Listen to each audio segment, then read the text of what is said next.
the paparazzi camera. Oh yeah, following you. They're like, oh no, watch out, he's on the move. It actually moves in a very kind of like pleasing human. Yeah, that's one of those. It turns out, like, I'm obsessed with what is it that can't be faked, and I'm like, oh, but what if you could fake what can't be faked? Yeah. That's pretty good. Okay, so this one is currently on just me, and I'll set this one so the program is like that.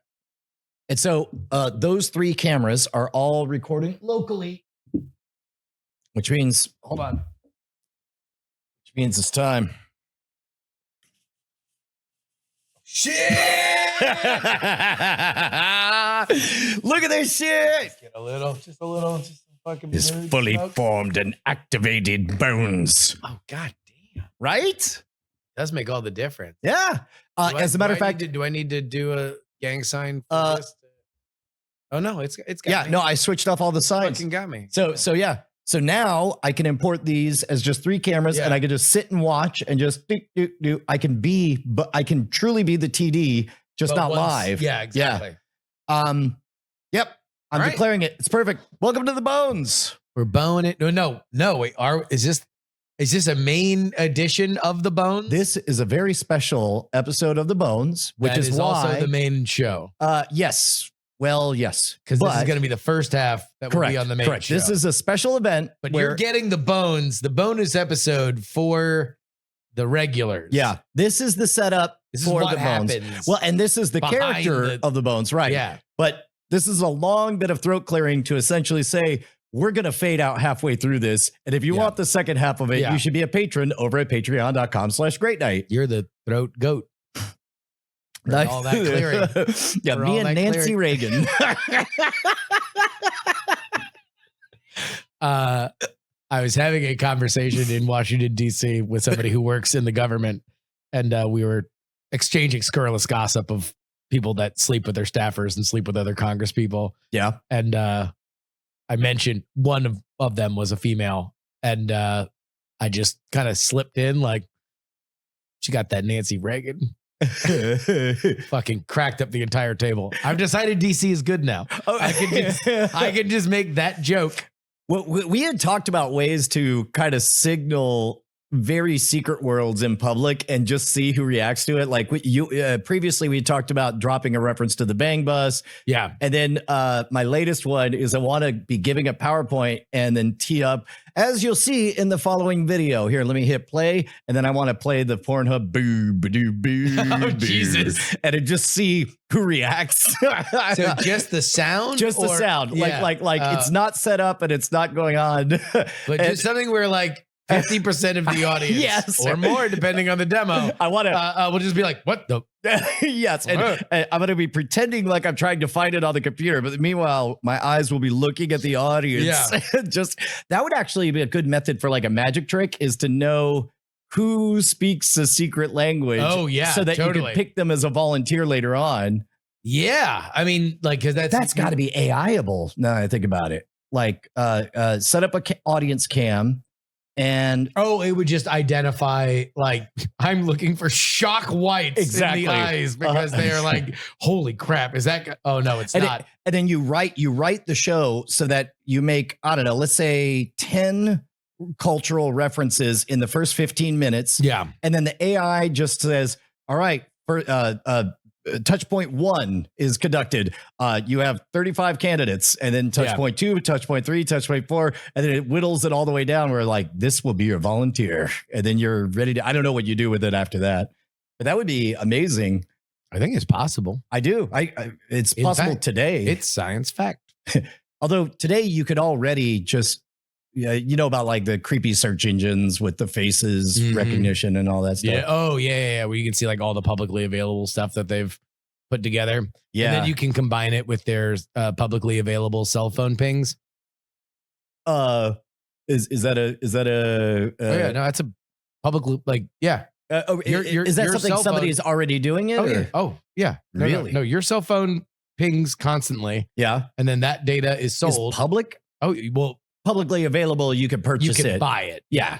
Got it. You can buy it retail, which, by the way, that's what the FBI is doing these days. So they're like, Yeah, we don't need warrants. We just pay retail to buy your information. We would like to arrest one criminal, please. How many zeros? Okie dokie. That's fine. Can we sign up for subscribe and save?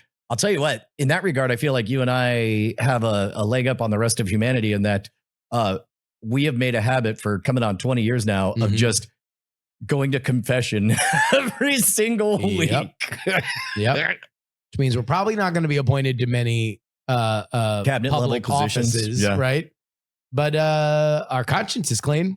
And nobody can bring up shit on us. Although I remember feeling very smug and happy that, oh, the world doesn't have anything on me, la da da. And then there was an attempt to get Dan Harmon canceled for some stupid out of context stuff. And I was like, oh dear, the world has everything on me. Yeah, but that was a sign that the center held. Right? It ultimately, because when he was losing his mind, it was a bit terrifying. He was losing his mind because like $40 million were on the table because they were in the final negotiations for the first big Rick and Morty deal. But that was the takeaway lesson for that was the right answer is to not to not do anything, not say anything, not respond at all. Because that's ultimately what he had to do. Like week after week, he had to go live on Harmontown and not talk about that. Yeah. I mean, he could talk about how frustrated he was, but he just did not go into the specifics of it. Yeah. Yeah. He had to wait for, I guess they had to do an actual investigation because it was AT&T money that they were messing with. Yeah. Well, and also it was like a gigantic amount of money that they were like going to commit to all the Rick and Morty seasons that they're currently doing. Yeah. Hey, by the way, speaking of comedy, you see the incoming administration, they freed now all of the cast of Mr. Show is freed. Oh, that's right. Jay Johnston. Yeah. He got a presidential pardon for being at January 6th. He was one of the looky-loos, right? If that were Trump's, well, I don't know. We don't know what he did because the FBI was like looking for him publicly. And that's where everybody was like, LOL, this is Jay Johnson looking motherfucker. And then like Spencer from Harmontown was like, no, it's him. Yeah, definitely him. It's definitely 100% him. He's been Trumpy for a minute, is what Spencer said. Yeah, no. So God, I just now Trump comes out like America's sketch comedy has been damaged for too long. Meanwhile, we've had behind bars Jay Johnston, Guy Whitey Corngood, the herky jerky dancer. So many great The astronaut that went to the moon that time. He ate an egg on it. And he did a push-up on it. And yet he's been in jail. Joe put him in jail. Did he actually go to jail? Yeah. Really? Yeah. But was he a looky-loo or? I have no more information than what we have just done. This was mostly just me wanting to do Mr. Show references with Donald Trump's voice. Thank goodness. It's great.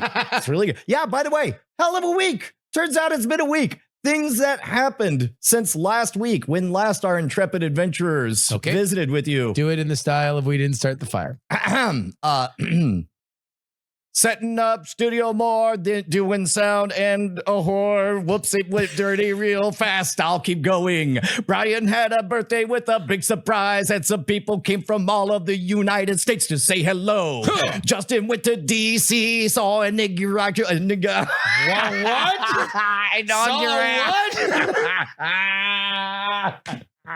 What did I see? I was going to say, what?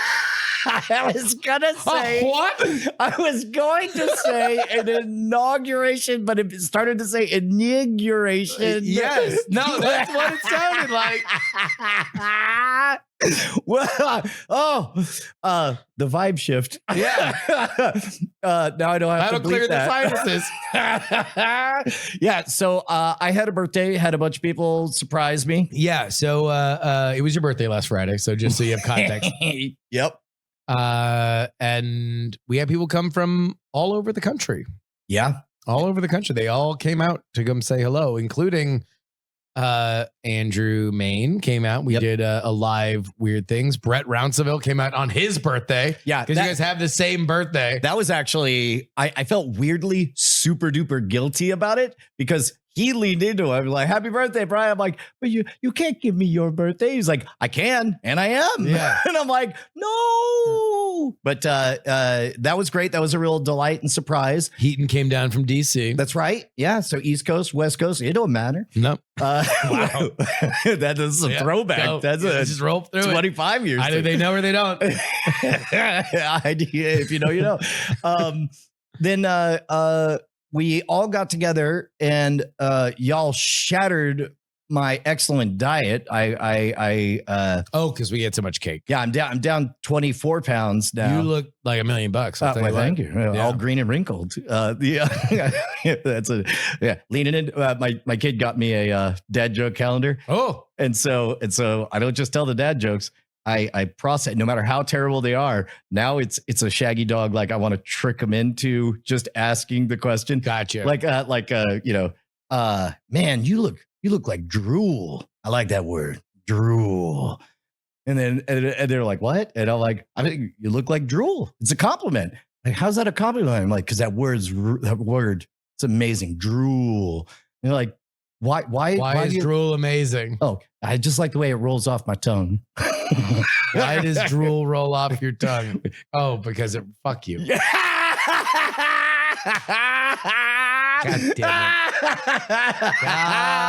damn it. So that's been the game that I've been playing. But we were on the birthday beforehand. You've slimmed down. Oh, yeah. And so you shattered my diet.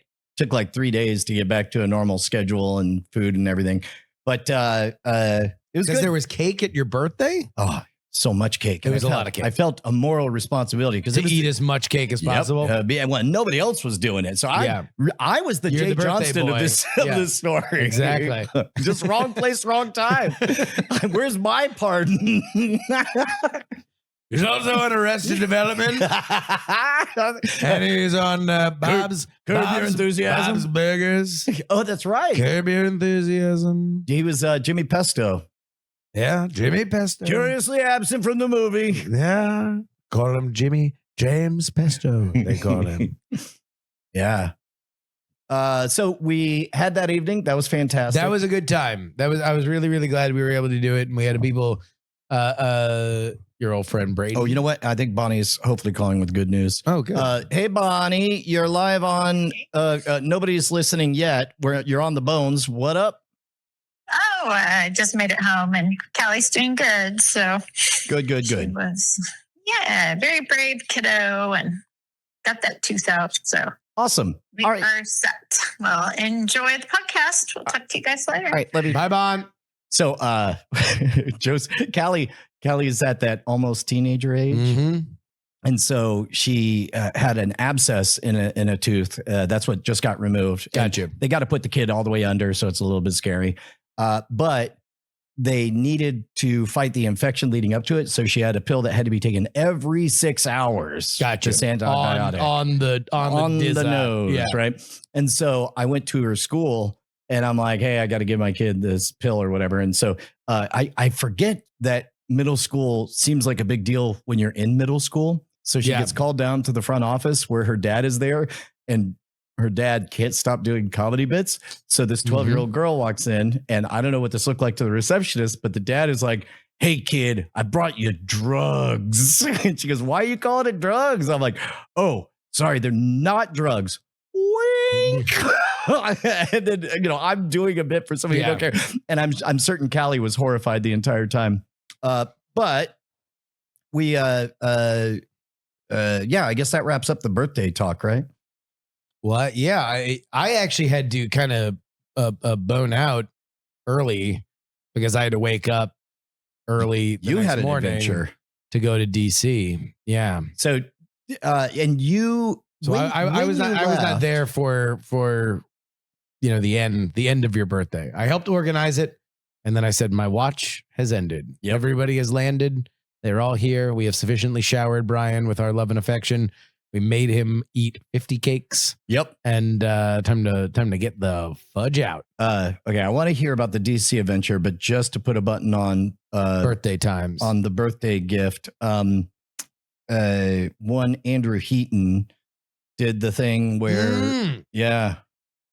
Did you see? I have seen it. I think. Okay, I don't we know. could just describe it. I don't think it's for public consumption. No. But I don't mind dropping a name or three. Yeah, a bunch of bold faced names. It was that like did custom videos. Like we're not just like cell phone hastily placed videos. Like they had a little thought put in them. It was maybe the best paced, best shot, best framed, best written surprise birthday wishes all-star greeting I've ever received. Yes. I mean, or that I could even.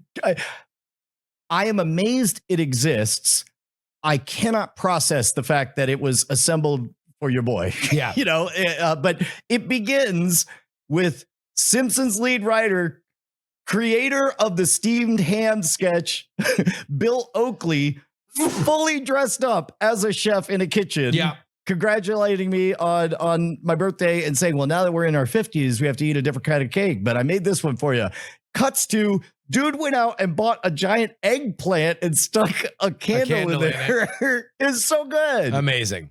And then Tom Merritt wrote this great bit where, talking about like you're going to go to new adventures and adventurous places. Now that you're 50. Like this one, stands up, flushes the toilet, reveals he's been inside. Yeah. The next bathroom. time, take your pants off, coward. Then commit to the bit, Tom. We want to see cheek. Then all of a sudden, time travel back 13 years ago to the Game On days. It starts playing. I hear OMG Chad's voice singing Daphne, the gamer girls rule. Yep. And I think, no way. And sure enough, has not aged a second since 2012. Veronica Belmont is fully in character as Daphne. Doing Daphne games. Yeah. Which, now that I think about it, I guess I did a pretty good buy-in in that Calliope's middle name is named Daphne for that character. Yeah. So she owes you. And then, so but that was a delight and a surprise. And then it cuts to, we got Matt Donnelly is out on a cruise ship. And so he's got this incredible vista. That was the one with the least effort put into it. And he was on a cruise ship. So he was able to just shoot into the vastness of the Atlantic Ocean. And because he knows how to punch and get in, get out, set up a bit and do it, he nails it. He gave me the entire Atlantic Ocean, said, thanks to climate change, it's a bit of a fixer-upper. Which I disagreed with. I think it's never been bigger. Yeah, that's right. It's only getting bigger from here. Exactly. No, get it on the ground floor. This is an appreciating asset. And then Heaton shows up. And of course, Heaton has... This was my only thing, which Heaton was in charge of the video. Yeah. But my only question was, when did you see the video? So in the middle of the ascending chaos, when it was, and they're here, and they're here, after I believe almost all the characters were there, in the hi, howdy frenzy. Okay, so he showed it to you when you were at the facility. Correct. Then I don't have any problems. And he said, hey, real quick, can I pull you aside? Pulls me outside to a quiet place. Yeah. So it's just me and him, and I think one other person was there. But it was, so my head is in the party space, and then he pulled in the video. I see everything that we described. And then it gets to this part where, as Heaton is standing right in front of me, it cuts to Heaton in the snow dappled environs of Washington, D.C. Right. Which he made sure that very morning to call me while he was walking Wallace to short circuit any thoughts that he might be coming out for the birthday. Yep. And then immediately hopped on a plane. Yep. Came out. Yep. And then we get to this moment. So all of a sudden there's Heaton there saying, hey, Brian, happy birthday. I'm really sorry I couldn't make it. Hey, by the way, I found out there's somebody in Austin running around pretending to be me. So if you see that person, make sure to immediately hard cut. Yeah. And then at that point, it cuts to a gorgeously framed shot of the Sydney Opera House and somebody singing happy birthday as it pans over expertly over to reveal Teller singing happy birthday and saying very kind things in a very touching, heartfelt manner. You forgot one. You forgot Poland. Wait, what? You forgot one person who was in that video. Wait, remind me. Well, let's just say his podcast is not Oh! softcore futures. That one was too amazing for me. That's right. He did voice only because that's a very Dan Carlin thing to do. All of a sudden, Host of Hardcore History. Yep, the Hardcore History logo comes on, and this one I knew was going to actually break your brain. Like I think the ones that matter, the ones that matter the most were Teller, obviously, because I think you're now at the age that you had initially reached out, and Teller, he became a mentor. And, so it's like I knew that was going to be really, really important. But then what Dan Carlin said, which was like, "Hey, boy, it's so hard to talk to equals, like peers and equals. We're just equal, successful people." Over 50, man, it's hard to talk to these strangers, these jabronis who don't understand what we do, right? Total equal. And I was like, oh no, that's like designed in a lab to break Brian's brain. Really like, it's just like whatever weird, like, oppositional defiance, like no, it doesn't matter how big I get, I'm always a little guy, I'm always being disrespected by the world. It's like oh no, he's just gonna melt into a fucking puddle. That's exactly what happened. It was like what's this pouring out of my nostrils? Oh, it's my brains. Yeah, exactly. They've been instantly liquefied. Yeah. And I'm glad that he because there's been a couple times that we've had the most one-on-one time together. And I was glad that he talked about the time that we went out and had a meal together and hung out for a couple hours. Because the other time is also equally brain breaking, which is that the three of us, you, me, and Dan Carlin, we're on the live stream. Experiencing increasing waves of shock and apprehension at the Trump election first go around. That's supposed to be the final episode of PX3. Oh, that's right. We did it. Nothing interesting's happening in politics anymore. Yep. But it was very intense and very special and deeply appreciated. Thank you. And thank you to everybody who came out, and thank you to everybody who gave well wishes. It was really precious. Well, number one, it was absolutely just, the thing that had to happen. I don't know if I would actually be able to be your friend anymore, considering how many times we have had conversations where you have like said verbatim, no one knows why birthdays with a zero matter more. They just do. Everybody says they don't. They do. They always do. And for you to be turning 50, I was like, no, okay. This has to happen. We have to make sure that this is good, and this is something that is really, really appreciated. And I was so glad that everybody wanted to come out. To be totally honest, it was easy to plan because I didn't really have to twist any arms. It was like 4 text messages and people drop plans and spend hundreds of dollars to get down here and be there for it. So it was really, really amazing. It just shows you your lifetime of just being a good dude. So it was happy to see it. Hey man, cheers. There we go. Boom. So you went to DC. The next morning. The Inauguration. The Inauguration. Apparently the kids are calling it something different. You not gonna let me forget, are you? No, happy birthday. Anything for you, except that. A new half century. Reset the regret clock. Days since verbal injury. So when you left, did you know whether or not you even had tickets to the inauguration? Because they changed venues and all that stuff. And well, apparently, even in the best of times where everything is going well, the inauguration credentials don't show up until like the last minute. And that's got to be partly for logistics, partly for political reasons, because you don't want to make promises about who comes and goes and then something comes out. And then also security. It's because the people that are making these decisions get the job like minutes. Yeah. Like, you're only like really like on top of it, even to know that you are doing it through a certain period of time. And So yeah, it was so it's like even like after the vote certification. So we didn't know. We kept hearing that like, oh, it might come the night before. Then they move it indoors. And at that point I was like, okay, we're fucked. Like, yeah, well, there's because zero now chance. yeah, you can't say you were there and just kind of be like, now there's a question. Well, were you inside or outside?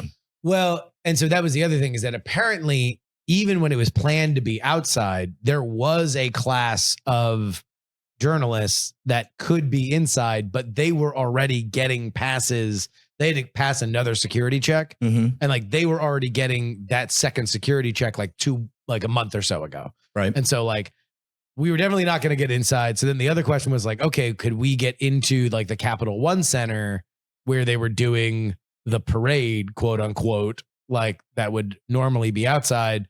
And I just never heard shit back from anybody. So I wound up taking a studio gig with Sky News Arabia. Wait, so this was for the purpose of getting inside? No.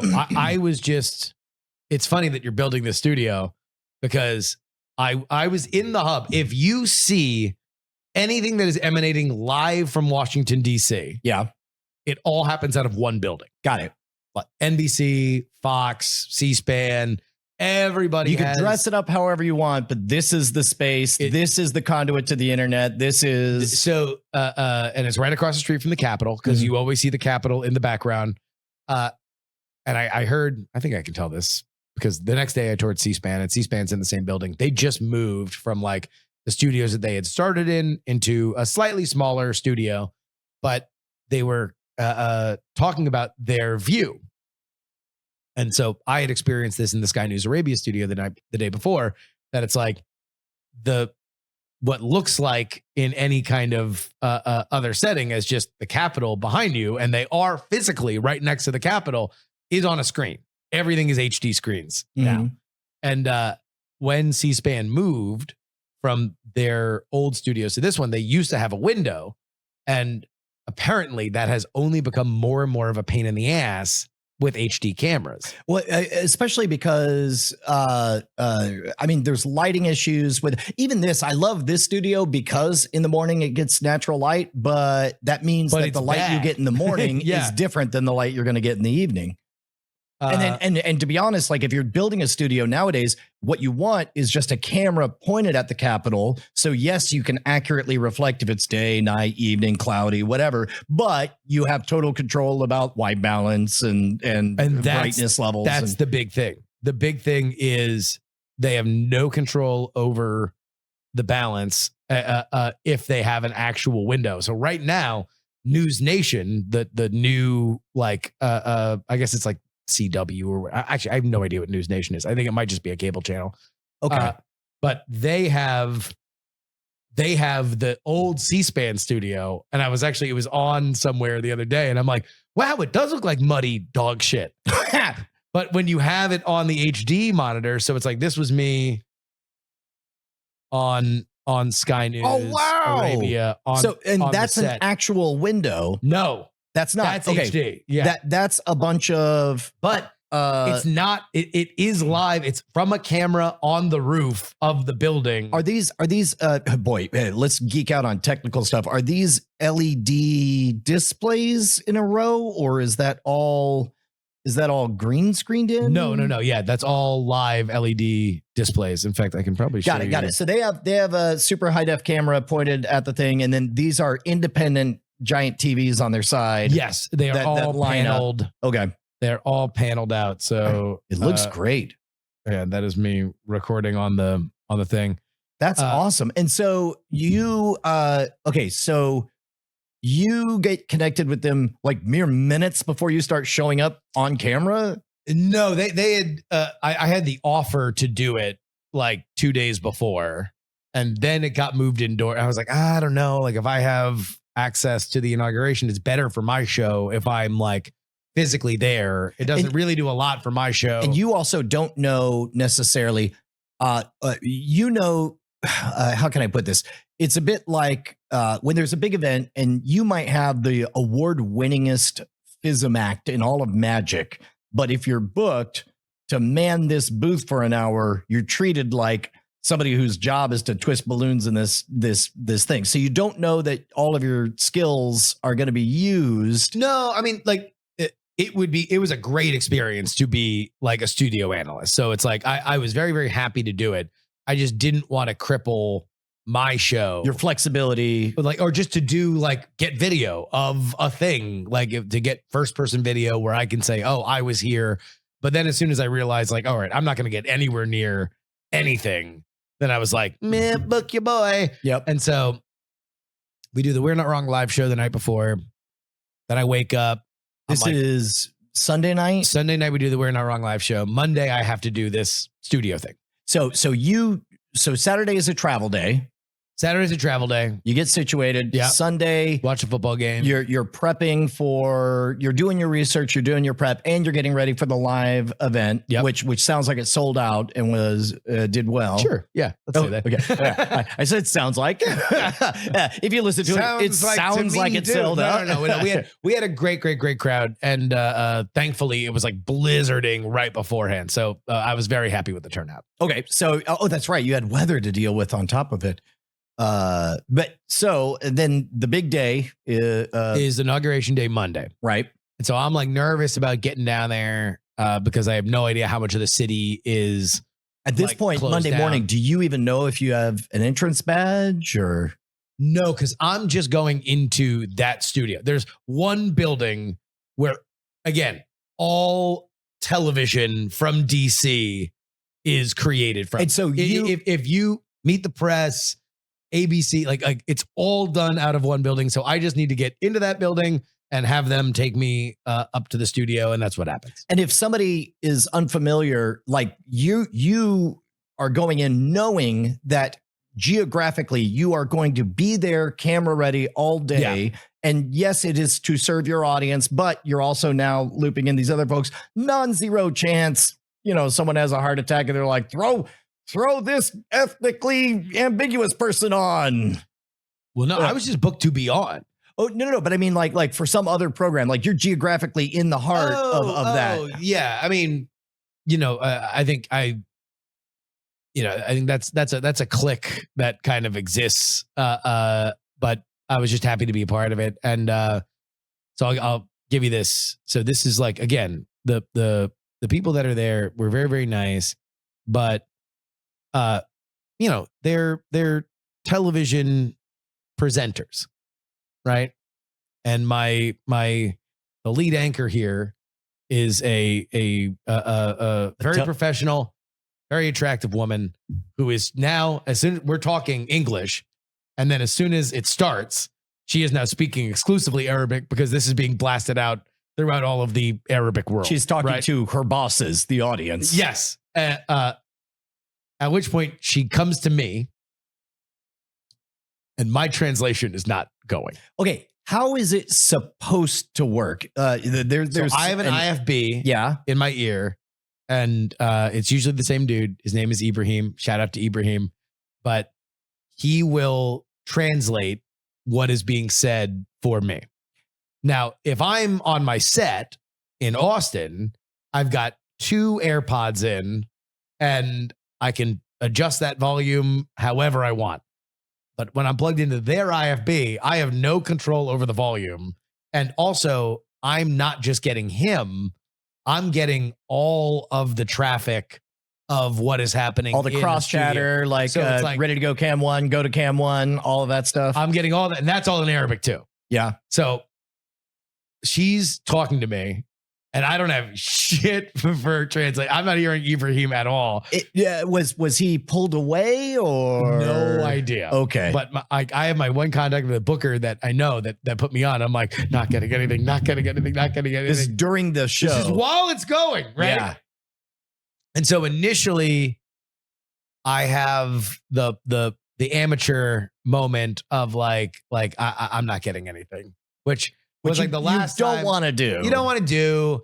It's not the worst thing in the world, but in general, it does break the spell. Immersion. Yeah. Yes, exactly. You would rather just have a random thing that you talk about. And that's what I realized going forward when we had other problems, that it's like, just no matter what, if you can't hear the translation, then literally just talk about whatever you're going to talk about. And then it's fine. You'll probably be close enough to bringing commentary to the event. But otherwise, it was intense, dude. It was like trying to hear, like, so she's talking to me. She's speaking Arabic. I'm trying to resist your brain's temptation to try to make sense of the Arabic, because that's going to lead you to Nowheresville.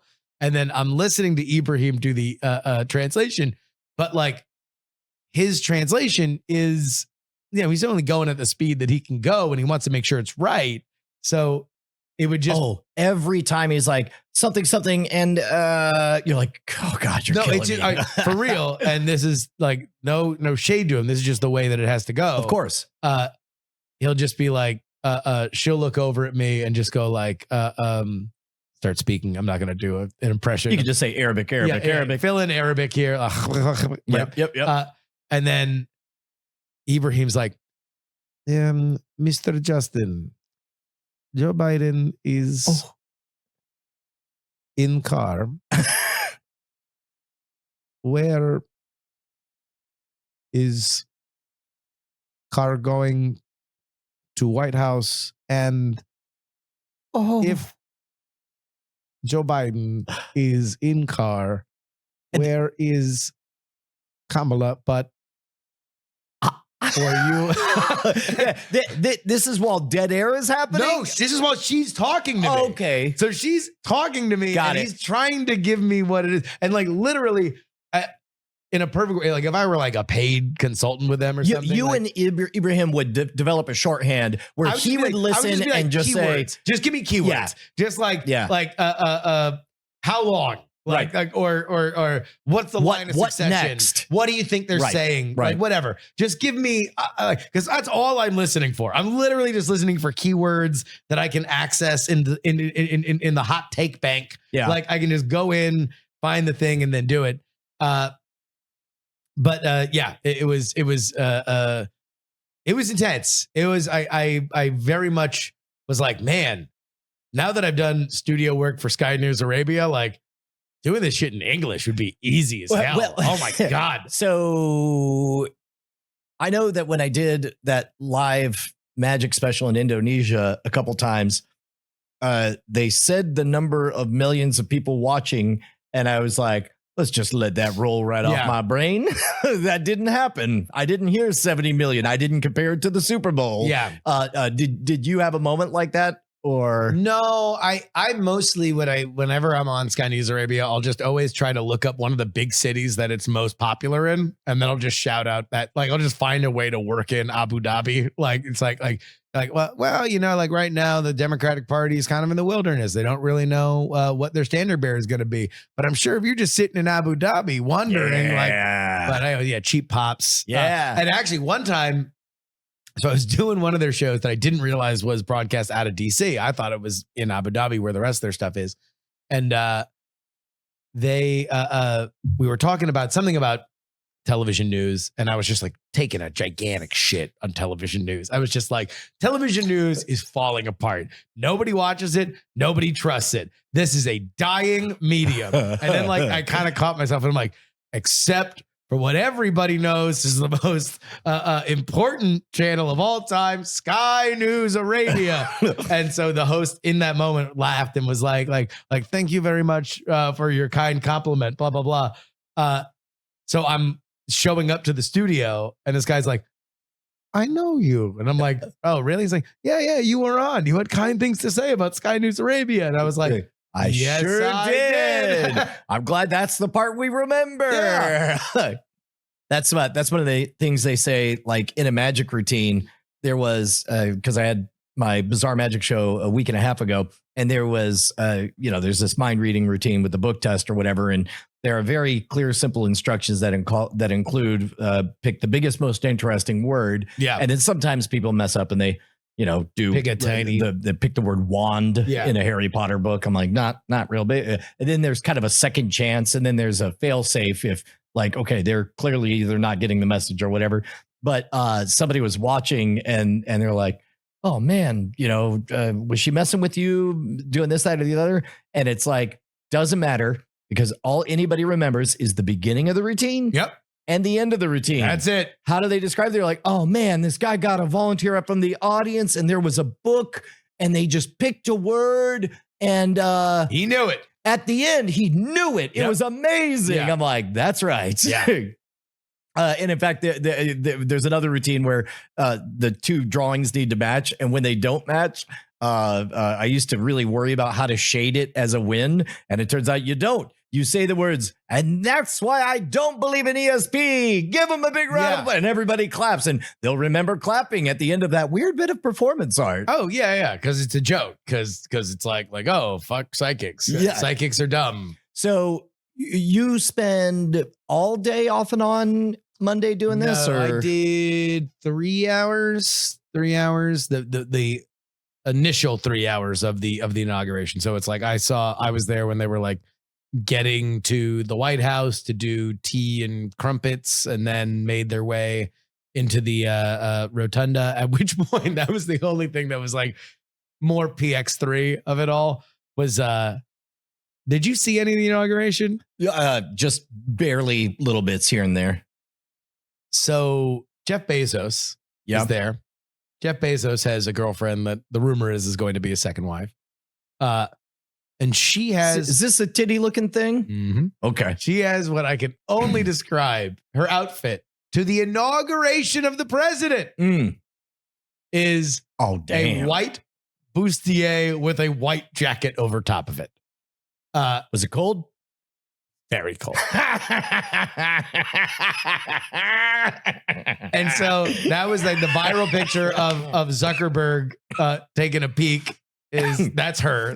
Peak broed out Zuckerberg wearing gold chains and tousled hair, just gawking like a 14-year-old. By the way, the live video of that is even funnier. Yeah, because he doesn't look for very long, but you can see him just kind of like absentmindedly, just sort of like he's looking down, and then like he looks to the left, and then like immediately pulls up, but like is smiling. Whole world is watching. Whole world. Yeah. There was another moment. I don't remember the context. I just remember it was like a 10-second of George W. Bush, like kind of coming to, looking left, looking right, squinting, and then suppressing a smile. I have no idea what it was about. Yeah. But it was very clearly like you could see thing has happened. Does that mean, oh, damn, this will be interesting?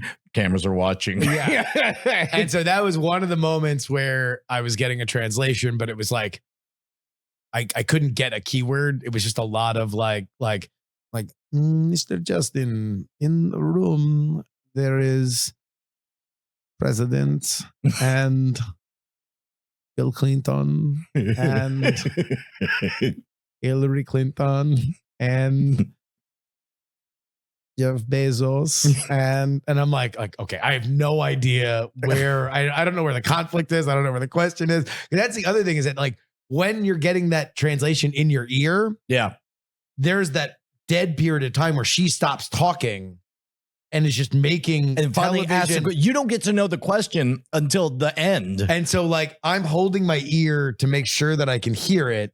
So I'm holding my ear, and then she's like looking at me in a telegenic photo, like, television kind of glance as I have to wait for like the patient neutral expression. In chairs, they're seating.